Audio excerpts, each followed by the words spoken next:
and girls? Did you have a good day? Good. Would you like to read another story with me?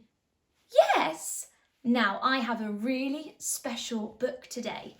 It's called 365 Stories. Now, do you know why it might be called 365? No, it's because there are 365 days in a year. So that means there is one story for every day. Today, I'm going to read you Chaos in the Kitchen. It's about our naughty fairies. Now, dearie, said Aunt Flora to little Aurora. It's time for your nap.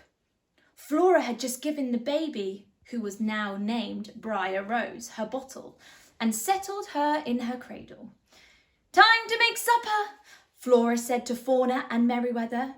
Turning away from the snoozing baby princess, they all clapped their hands together purposefully.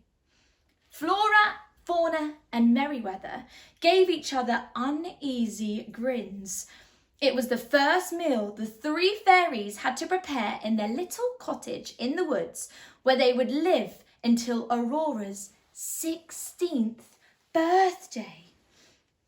The king and queen had sent their beloved daughter into hiding to protect her from a curse laid on a princess by the evil fairy.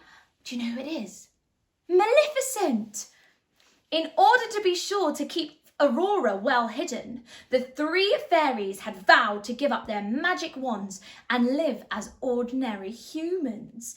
None of them had ever cooked, cleaned, or cared for a baby before.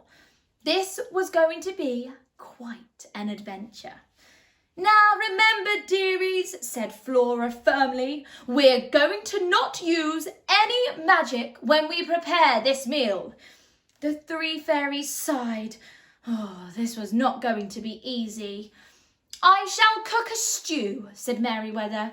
The others thought that this was a wonderful idea. What a cosy meal for their first night in the cottage. Stew sounded hearty and delicious. I'll bake some blueberry biscuits and mash the potatoes, said Flora. Are you sure you know how? Asked Fauna. Well, how hard could it be? Said Flora. Fauna, why don't you make a salad?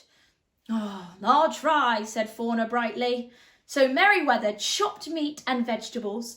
Flora mixed flour and water, and Fauna chopped and diced the salad vegetables.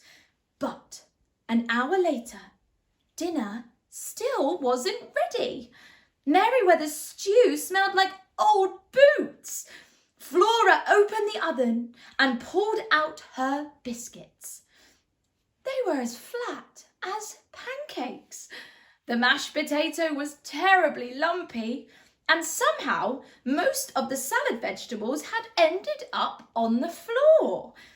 The three fairies looked at each other in dismay. Back to the drawing board, girls, said Flora. But let's not be too hard on ourselves. After all, we've got 16 years to learn how to cook without magic. And that's how long it's going to take, replied Fauna. Merryweather laughed. Fauna was obviously joking. Wasn't she? Thank you so much for joining me. I hope you have a lovely sleep. Good night.